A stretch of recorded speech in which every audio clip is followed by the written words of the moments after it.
She has become one of the biggest cheerleaders online for helping Ukraine. Laura Loomer is a certified lunatic. Hello and welcome to the State of It USA. I'm Jerry Baker, Times columnist and editor-at-large of the Wall Street Journal. And I'm Katy Balls, Washington editor and columnist for the Times and Sunday Times. This week, relations seem to be getting warmer between President Volodymyr Zelensky of Ukraine and President Donald Trump. We'll look at what could be behind that and what it means for Ukraine's prospects in the war.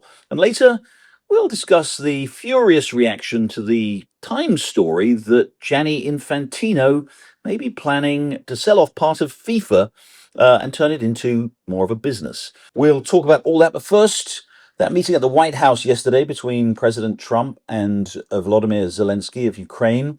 They were both in town here in Washington for the funeral of Lindsey Graham, the Republican senator who died suddenly. It was an opportunity for Zelensky to get together with Trump, and they met afterwards at the White House.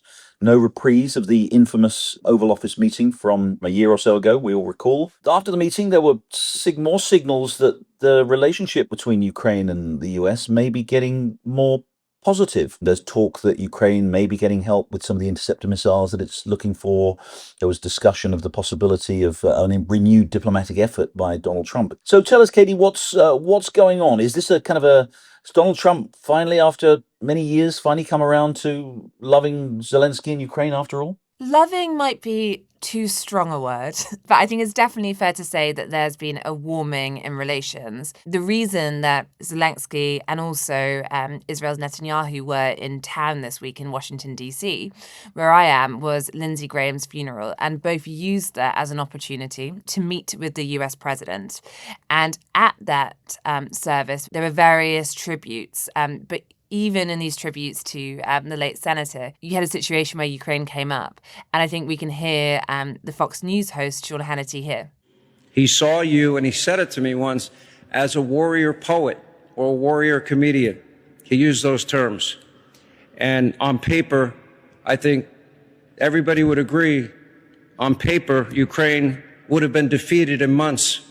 And here we are nearly 5 years later, and your country has shown a fighting spirit that no one ever predicted. I think it does speak to perhaps what we might call a vibe shift in Washington, D.C. that is felt in parts of the Trump administration. Now, I don't think we can get completely ahead of ourselves. There's one thing, which is you think about that bout last year in the Oval Office, which I think is ingrained in many people's minds, where early in 2025, Zelensky turns up and, clashes heavily with both Trump and his vice president, J.D. Vance. They suggest that he doesn't have any cards to play. Russia have all the cards. And you fast forward to now, and I think that the US side have been surprised by how long Ukraine has hung on. I think they've been impressed by the drone technology, for example. I think there are US defense figures who think that America can actually learn from bits of what Ukraine is doing. And you also, I think, have had a shift in parts of the Maga base, which I know we'll come on to.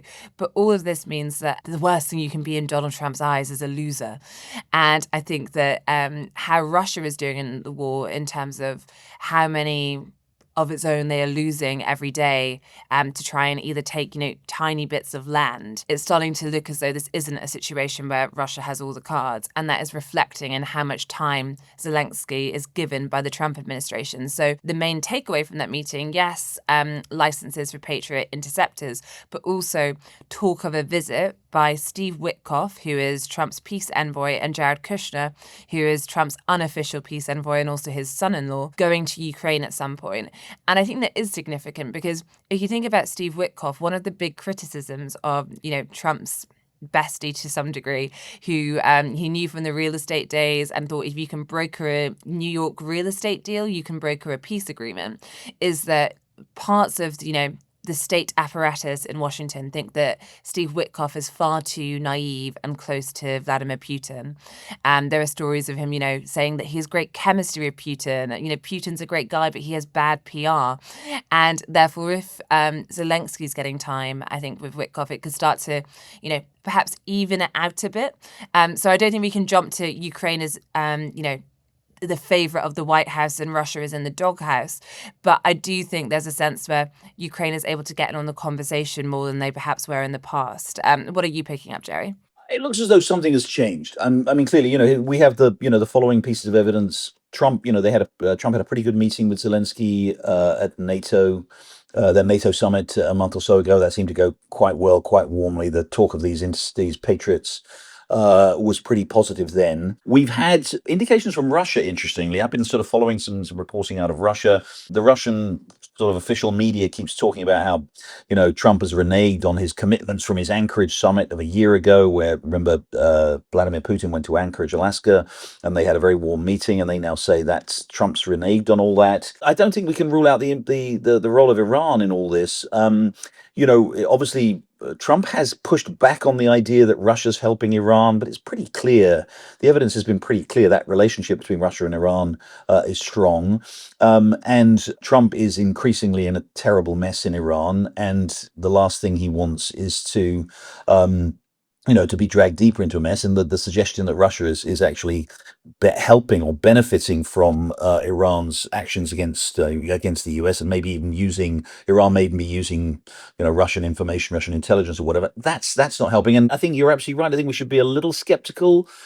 Trump's stance on Ukraine seems to have been driven by two things. One, this sort of weird admiration that he seems to have for Vladimir Putin, and this long-standing hostility to Zelensky, going back to when he wanted Zelensky to investigate supposed corruption by Joe Biden in Ukraine, and Zelensky wasn't very helpful over it. Trump never kind of lets a grudge go lightly. So I remain to be convinced that there's been a complete turnaround here. By the way, and I think one other quick thing, I think maybe, a lot of people have been talking about, the legacy of Lindsey Graham. I think there is a kind of, I don't think Trump is sentimental at all, but I think there's a push from people who are very pro-Ukraine to use Lindsey Graham's sudden and unexpected death as a kind of opportunity almost to really to achieve what he was trying to achieve in life, and that is to give Ukraine the weapons it needs and the support it needs. The complications in the administration on this are getting deeper. Remember, it was J.D. Vance who said earlier this year or last year that one of the things he was most proud of in this administration was the fact that the US had stopped giving direct military support to Ukraine. So you have to see multiple kind of vectors here going on, but clearly a lot going on behind the scenes. And Katie, you've written about this just this week, about one particular, perhaps rather improbable diplomatic effort involving someone quite close to Trump. Can you tell us about that? Yeah, I think, as you say, when it comes to getting Trump on side, part of it was not just Trump and, for example, J.D. Vance's skepticism on Ukraine. When you had that original Oval Office meeting, and lots of figures, I think, in UK and Europe were just looking at this being, why is Zelensky getting such a hard time? It went deeper into kind of what the Maga movement think about Ukraine and Russia. And therefore, you end up in a strange situation where I think one of the most important shifts when it comes to where we are, and yes, Ukraine, where they are in the battlefield, is clearly the most important. But another key one is, what does Laura Loomer think? Now, for those who don't wake up and think, what does Laura Loomer think? Laura Loomer is a MAGA influencer, a right-wing conspiracist. Her name, I think, sparks fear amongst Republicans in Washington, D.C. She often finds people she thinks are sufficiently disloyal to the president, who have roles in the administration, outs them. And Trump often listens, calls her up, and then ends up sacking them. So she has a lot of influence, and her posts are very controversial. Now, a year ago, Laura Loomer was saying that Ukraine was full of Nazis.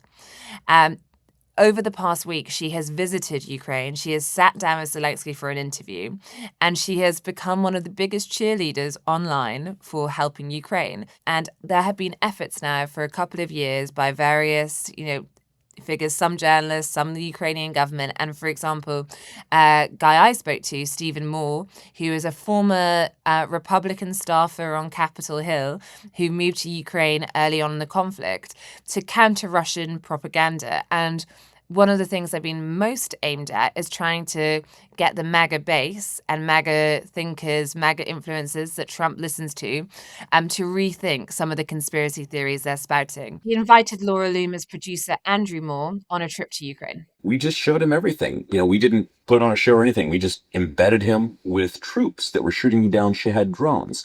We put him together with a Christian relief organization helping people on the front. We took him to drone factories.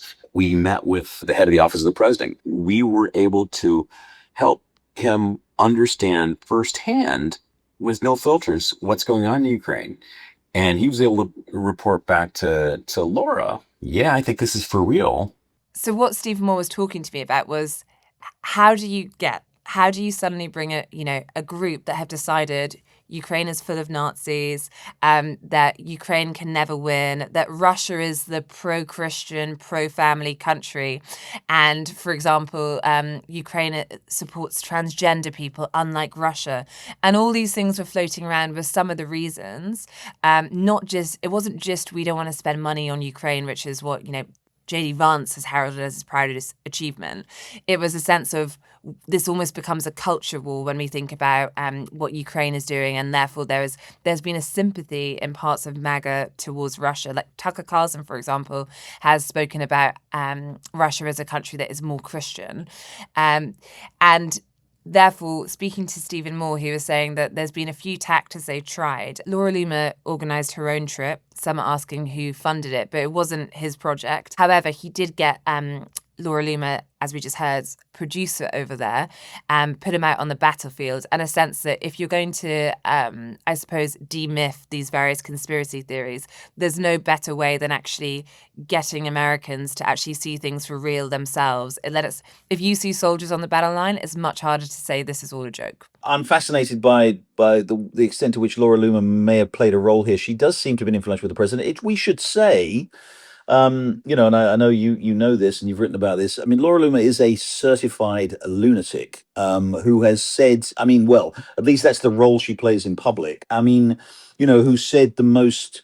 really appallingly outrageous, racist, bigoted, offensive things. One of the things I remember she talked about during the 2024 campaign, she claimed that Kamala Harris wasn't really black, and then said that the White House would smell of curry if Kamala Harris was elected president. And Jerry, this is the same Laura Loomer who is held responsible, or credited, depending who you speak to, for the US president bringing up the Haitian dog theory during the election. And this was the idea that the Haitian immigrants in Ohio were eating dogs. So, you're on one level, if you're Ukrainian, be grateful for any help you can get. But if you're, this is sort of, Rasputin level kind of conciliary stuff for the president. If this person is influential and if she's changed her mind on Ukraine, all well and good. But if Trump is changing his mind on Ukraine because of this woman's change of mind on Ukraine, that, to be honest, one may welcome the consequences, but one should be very disturbed about the way that he got there. I think it does raise this interesting question, which is the Moore argument is you have to focus on the audience of one. So how do you change Donald Trump's mind? And I think Laura Loomer is a factor. I don't think she is the main reason. I think there are other things. But Laura Loomer is also claiming that she called the White House this week and it was her idea that Witkoff and Kushner should go to Ukraine.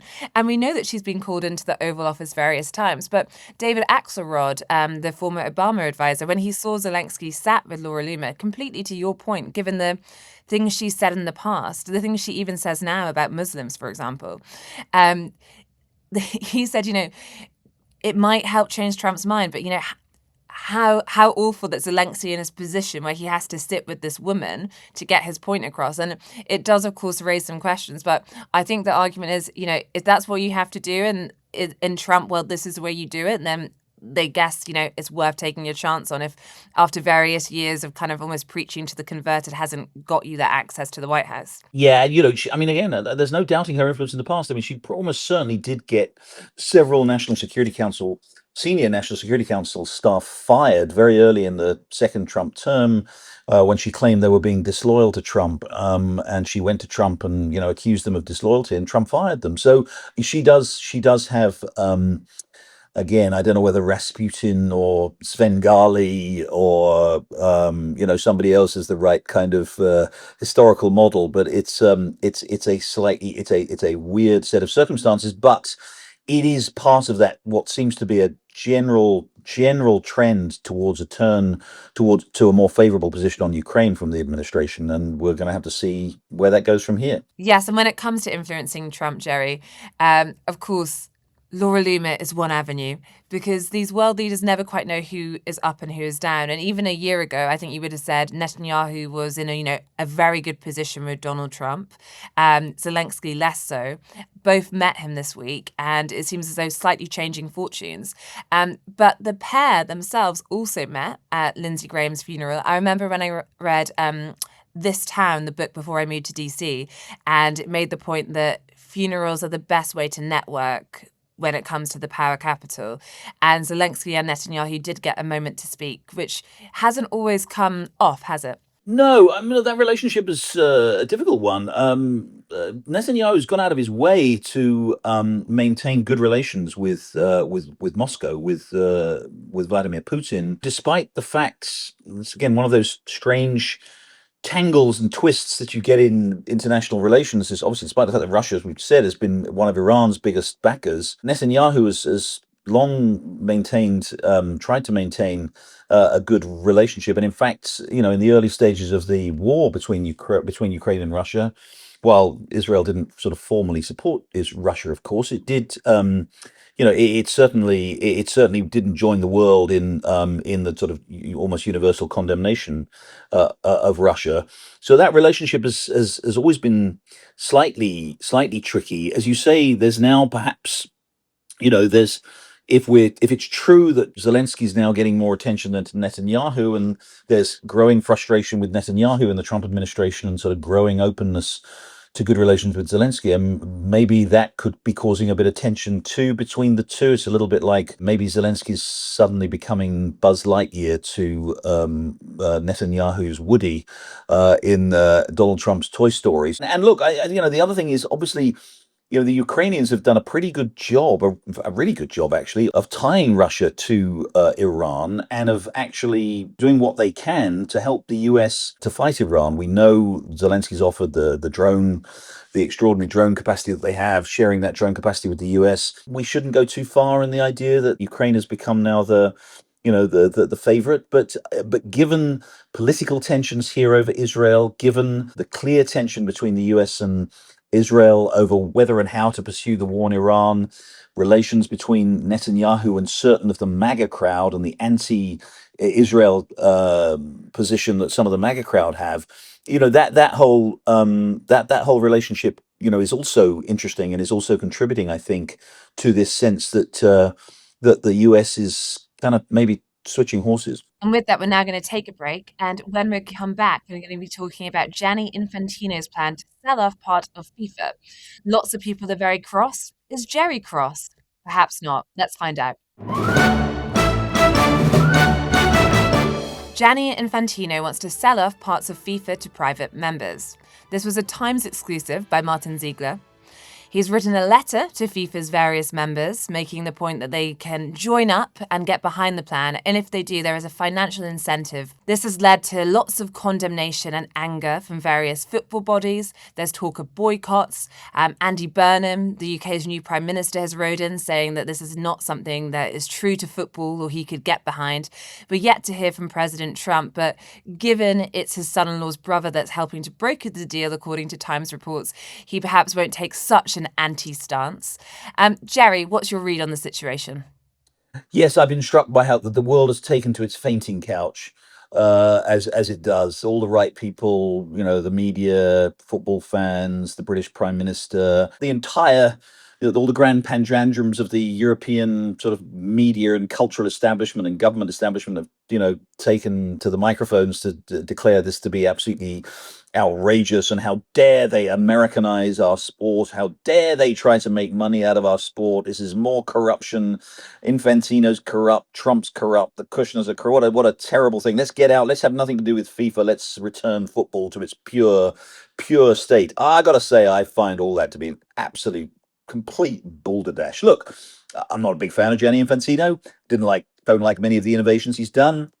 There are long-standing sort of suggestions that not all is always conducted above board at FIFA. I'm familiar with all of those things. But look, football is the most popular form of entertainment in the world. We just watched the World Cup, and I, as a fan, have watched many, many, many of those 104 games.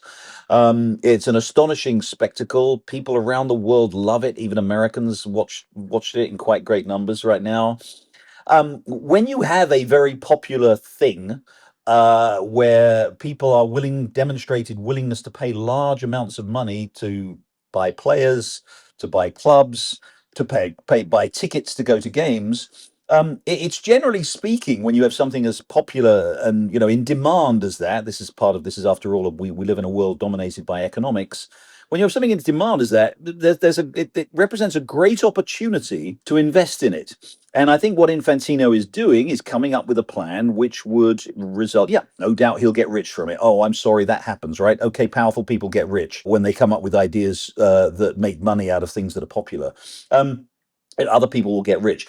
But the potential for this is to pour billions, tens of billions of dollars, pounds, euros into global football, and to make it an even better, more impressive spectacle event competition than it's ever been. Look, look at these people who complain about, oh my God, how dare you bring money into sport? Look at the way in which English football. I'm old enough, Katie, much older than you, and a football fan. I can remember going to watch football matches in England in the 1970s and the 1980s. And let me tell you, it was not a very pleasant experience. And part of that was because there was no money. We were watched in stadiums with no seats where, people, by the way, kind of routinely took part in violence or suffered appalling consequences as a result of very poor infrastructure. We watched pretty mediocre players kicking lumps out of each other, right? Somebody came along, including some people who, run this company, and said, actually, it's a very popular sport. Why can't it be better? Why can't we do a better job with it? Why can't it look better? Why can't it be better? Why can't the experience be better? And they poured a lot of money into it. And guess what? The Premier League became the most dynamic, the best league in the world. This is the way, I'm sorry, this is the way the world works. And it works out. Yeah, of course, there are consequences that not all of us like. But it works out, generally speaking, when you open up something to the opportunity for market forces and investment. Surprise, surprise, the market works pretty well and ends up improving the product. And that's what we've had with football in the last 30 years in my lifetime. And these people who complain about this, oh my goodness, how dare you bring money into football, and how the terrible corrupt people want to bring capitalism into football. We want to bring football back to its roots and to make it pure again. Yeah. What they want to do is they want kind of football that, where football's played in stadiums like cowsheds on football fields like kind of rural car parks, played by blokes who, had to work down the pub in their spare time to get by. Look, again, no fan of Infantino, no fan of FIFA, but hold the pearl clutching on this, please, and look at the idea of how sport can work, and don't just instantly say the idea of bringing some more money into a sport is necessarily going to make it worse, when the evidence over decades is precisely the opposite. Look, I'm not going to claim to know as much about football as you, Jerry, but isn't the slight complaint and concern here this idea that you look at the World Cup, the fact that, the final $15,000 tickets, how expensive the World Cup was a whole, that strange halftime show that was taking it closer to the Super Bowl. And if they do this plan, it takes it further and further away from the fans and more into these kind of commercialization and interests. When already football's in a fairly good, you don't need lists for it to not go back to, the scenes you're depicting of, no food at halftime and, awful stadiums or not even stadiums at all? There was food at half time. You could get good old fashioned, sausages and meat pies and things like that. Look. I do think the price. That's a separate debate there. The pricing of the tickets to the World Cup. First of all, they were market prices. They were, despite all the fears that people wouldn't pay and wouldn't go, people did pay. All the stadiums, pretty much every single game was sold out. So that wasn't quite right. I do think the pricing was. I do think the pricing was excessive. I think they could have made more tickets available in the way that Premier League tickets or other professional sporting events. Look at them. Look, everybody. Oh my God, American football or American sports. Oh God, we don't want to look like that. American sports stadiums sold out every week, especially football stadiums. They're not exorbitantly priced. You can get a ticket to go and see a good team for a reasonable amount of money. Yeah, we can argue about the details of the ticket pricing and things like that, but the idea that you shouldn't attract investment into the world's most popular cultural activity, if you like, and certainly spectator cultural activity, the idea that you shouldn't be able to bring investment into that to improve it, yeah, for people to make money. But again, that is how the markets work. Just seems to me, and again, you can have rules. You can say, look, you have to make a certain amount of tickets available, at reasonable prices. You don't want to price people out, of course, completely out of being able to go and see games. You can have other rules that capitalism works by some extent by being regulated, but it's just this principle, this very sort of, I hate to say it, Katie, but this, maybe I've lived in America too long, but this sort of instinctive English opposition to the idea of people making money out of something and making the product better in the process. No. If I have a choice between privatizing, between giving people the opportunity to spend money, to invest their own money, and to make money in a product and make that product better, or nobody gets to make any money but the product continues to be crap, then this classic English view is, I'd much rather take the crap than risk anybody getting rich. My final question to you on this then, before we say farewell to everyone, is just, sure, but do you trust Infantino and the Kushner brothers to be the ones to do this? First of all, Infantino.